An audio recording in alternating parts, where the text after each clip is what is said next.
They say the drum beat a stubborn child refuses to hear will echo louder at the crossroads. And today, my people, that drum has reached Ile-Ife. Yes, you heard me well. This is the tale of obsession stripped naked completely, pride humbled, and destiny taking its seat without apology. What happens when a palace rivalry mutates into spiritual crisis? You want to know, right?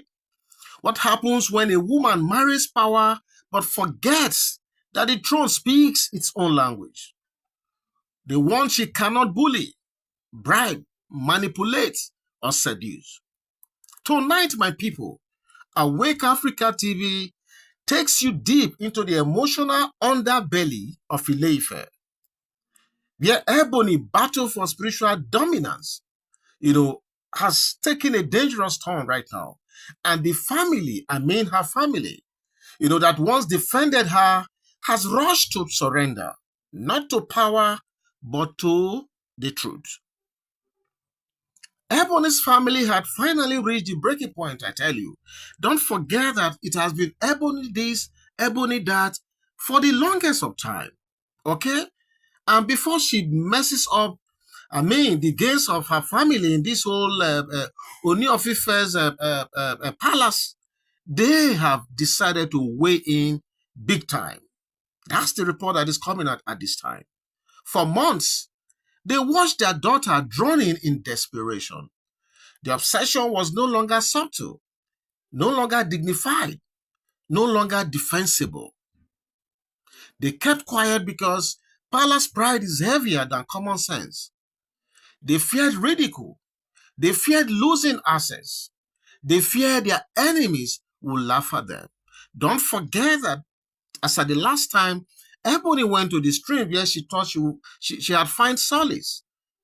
The stream custodian had rebuked her and threatened that if she doesn't jettison some of these evil plans, that she could even run mad. Don't forget that. Okay? But when the Ooni of Ife began shifting his energy, with Queen Naomi's star rising and Ebony's influence evaporating, the panic swallowed them completely. Because don't forget, Ebony's family has been monitoring the authority, in fact, all the lines of rituals that has been lined up, multiple of them, you guys already know, up to the climax on the 29th of November, with that of Faraday, okay? And that show that happened, that spiritual display that happened between father and son, that you guys saw.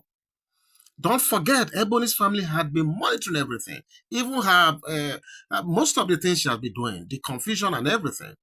So for the first time in many years, Ebony's family, they abandoned their posturing and entered the palace as people, not aristocrats, shaking, pleading, and crying to the Ooni of Ife.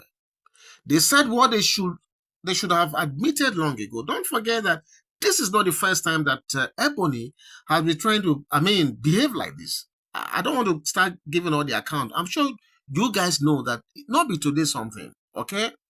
Right from the time she found her way into the heart, not the heart, now into the palace mainstream, Olori, whatever. She has always been like this. And the reason why she left UK to come at Tanda Gidigba in Ile-Ife is what many still don't understand. So they said that they should go, they said what they should have admitted long ago, like I said. Kabiesi, they went on to say, Kabiesi, our daughter is not well. Omo, this one loud, oh. This was not about palace prestige anymore. It was about a soul unraveling, I tell you. According to the rumors coming out from the palace insider, they confessed that Ebony's behavior had crossed into obsession. Yes, crying at night, pacing rooms, muttering threats against invisible enemies, jealous of Queen Naomi's shadow, tormented by the thought of replacement, and terrified of insignificance. These are the things they said has been plaguing this woman of recent. Even though when they come up there, they try to put up a smile and like nothing is happening. Okay? Because the there are some of these things they must do. This obligation of coming out and performing one or two things, they just have to do it. But in-house, our insiders keep giving us the update that is going on right there. But the worst part of it all, they said her child had begun to notice the tension, the shouting, the paranoia, the erratic mood swings. This is serious, I tell you. This was no longer gossip. It was a domestic and emotional emergency that we're seeing right here. So they begged, according to the story coming out, they said they begged, Kabiyesi, do not send her back to Ituashe. Don't forget that in the past, there had been the threat that she might be sent to Ituashe. I'm sure a lot of you already know about this Ituashe stuff, right? You see, by tradition and custom of the Yorubas, Ooni of Ife, as he is right now, is not allowed to just ask any of these wives to pack out of the palace. It goes against their custom. But if at all it gets to that point, there's what they call the Ituashe. It is a right that is meant to perfect that action without Ooni of Ife openly saying, go out of my house. So there was a time we heard that there was such a threat on the head of Ebony. So the family are saying now that the trajectory she's following right now, if care is not taken, you see, at some stage, the Ituashe right might be, wielded upon her. So to avoid that, they are saying that place will break her.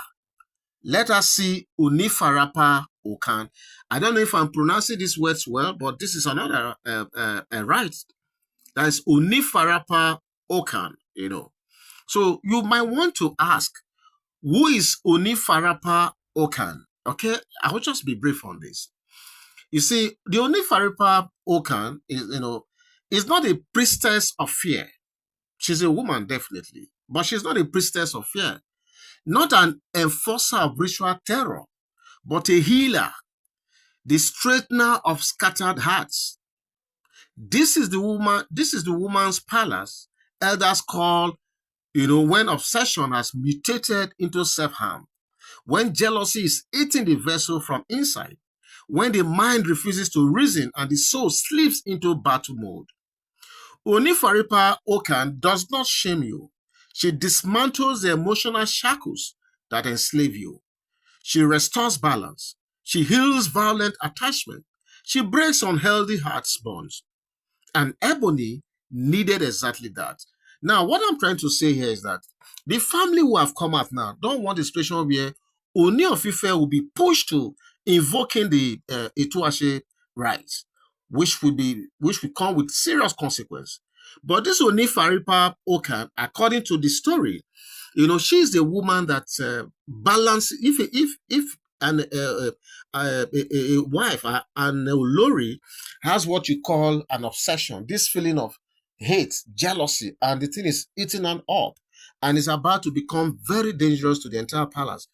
It is this Onìfarapa Òkàn, this priestess, that such Oloris are usually sent to in order to recalibrate their brain, to reconfigure it, mentally, physically, so that such dangerous thoughts of extreme level of jealousy, hate, and what have you will be balanced. It is when that period of balancing is done that the Oloris are now allowed to come back. So it is this Onìfarapa Òkàn that the family are suggesting and proposing that Ooni of Ife should send their daughter to. Because this is what, in their own words, that Ebony needed urgently. So Kabiyesi sat silently as they were talking, much like a king who has already buried his anger, but not his disappointment. He did not scold them, but frustration lined his expression. He told them, listen to what Ooni of Ife told them. I have tolerated too much for the sake of your grandson. Yes, but your daughter has turned peace into conflict. The family wept harder at this point. For years, they pretended or they defended the indefensible. They enabled manipulation, plotting, a palace rivalry, bitterness, and emotional meltdown disguised as love. But today, they surrendered to the truth. Yes, they surrendered.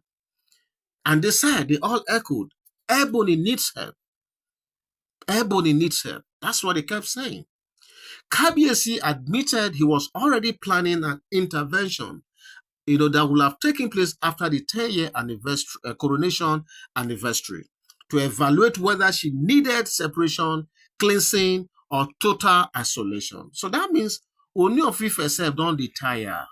And he was already, like this report is saying, he was already thinking along several lines of maybe separation, cleansing, or total isolation. But after hearing their plea, they said he agreed. Onìfarapa Òkàn may be the only hope right now. Now, if the family obeys every instruction without excuses or pride, then Onìfarapa Òkàn is the way forward. They agreed instantly. I'm talking about Ebony's family now. They agreed instantly with Ooni of Ife because nothing scares a parent more than losing their child. Not to death, but to madness. Okay? So, but let's even look at the real root of Ebony's crisis, especially the recent ones. The root is fear, and nothing more. Fear. Territorial. I'm talking about territorial fear right now. Palace insecurity, obsession with Queen Naomi's presence, and Tadenikawo. Envy of Queen Naomi's divine favor. Spiritual rivalry she could not even win. She shares power without capacity. She challenged destiny with emotion. She tried to fight Queen Naomi, in places where Queen Naomi did not even stand. And every elder told her the same thing. No one competes against the chosen. Maybe she has forgotten that Queen Naomi is the chosen one. I think somebody has to remind her. So she ran to the river the other time. Don't forget the family stream. She ran there because she considered herself as a water child or whatever. So she ran there for solace. But what did she get? She got rebuked. Yes. She approached elders. They shunned her. She tried to recruit Igbi, you remember now, she tried to recruit Igbi on that first lady, that is Yeye Lua stuff. But Igbi too shunned her. But Kama turned the tables and shocked her by siding with Queen Naomi. Yes, now, that was what Igbi tactically did in that conversation between Igbi and Ebony regarding the Yeye Lua issue. So everything for Ebony right now has completely fallen apart. Yes. Okay? Because in Yoruba cosmology, right, destiny does not negotiate. It doesn't. What it does is it selects. Yes, now. So now the battle is no longer in the palace, but in the heart. Okay? So will Ebony accept healing or cling to her delusions? Because with Ebony, you never can tell. Because Onìfarapa Òkàn can only heal the heart that wants to be healed. So if she goes to meet the priestess of Onìfarapa Òkàn, and all she does is to remain recalcitrant, and she's unwilling to, yield to the cleansing or the ritual, then how will she be healed? This is no longer Queen Naomi versus Ebony. This is now Ebony versus Ebony, I tell you. And when it is you against you, now big situation be that. Okay? Because sometimes, that is the most violent war of all. When you are fighting against yourself, there's no war that is as vicious, as violent as that. You are fighting against yourself. Okay? Because in Yoruba land, they say, the eyes that refuse correction will learn through life's brutality. Yes, you heard me well. Ebony tried to challenge destiny, but destiny has begun challenging her already. The palace is silent now, waiting. Yes, patiently waiting. Because only one question remains at this moment. Will she heal or will she shatter? That's what everybody's asking and waiting for at this time in the palace. Okay? So let me just try to round up by saying this. Those who fight grace always lose. Don't forget this. For destiny is louder than ambition. Okay? So that is the way I like to just sum it up. But don't forget, as we always say, Awake Africa TV narrates for storytelling purposes, for reflection, and for public discourse. We do not endorse harassment, violence, or cyberbullying of any sort. We only create awareness. We only create lessons and accountability while reacting to social media news that is out there, and also palace insider gossip. That's all we do, okay? So what do you think about this story? At this time, my people, please feel free to go to the comment section and leave your thoughts right there. And hopefully, I will meet you right there to take this conversation further. Thank you.